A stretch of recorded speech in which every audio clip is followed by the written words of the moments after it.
പറയാൻ പോകുന്നത് നമ്മൾ ഭൂമിയെ കെയർ ചെയ്യണം. ബ്രഹ്മാവ് നമുക്ക് ഭൂമിയെ സൃഷ്ടിച്ചു കഴിഞ്ഞിട്ടുണ്ട്. നമ്മൾ അതിലെ കെയർ ആണ് ചെയ്യുന്നത്. കുറെ ആൾക്കാർ ഭൂമിയിൽ പ്ലാസ്റ്റിക് ഒക്കെ ഇടുന്നത് ഞാൻ കാണാറുണ്ട്. അങ്ങനെ ചെയ്യരുത്. അങ്ങനെ ചെയ്താൽ മണ്ണിലോട്ടേക്ക് പ്ലാസ്റ്റിക് വീണിട്ട് നമ്മൾ കഴിക്കുന്ന ഫുഡിലെല്ലാം ചീത്ത സാധനങ്ങളെല്ലാം ഉണ്ടാവും. അതുകൊണ്ട് ഇങ്ങനെ പ്ലാസ്റ്റിക്കുകളൊന്നും ഭൂമിയിലോട്ടേക്ക് ഇടല്ല. ബ്രഹ്മാവ് നമുക്ക് ഭൂമിയെ സൃഷ്ടിച്ചു കഴിഞ്ഞിട്ടുണ്ട്.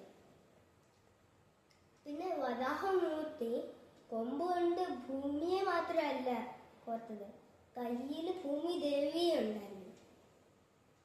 ഭൂമി ദേവി ഉള്ളതുകൊണ്ടാണ് ഈ എല്ലാ സ്ഥലത്തും നേച്ചർ എല്ലാം ഉള്ളത്. ഭൂമി ദേവി ഉള്ളതുകൊണ്ടാണ്.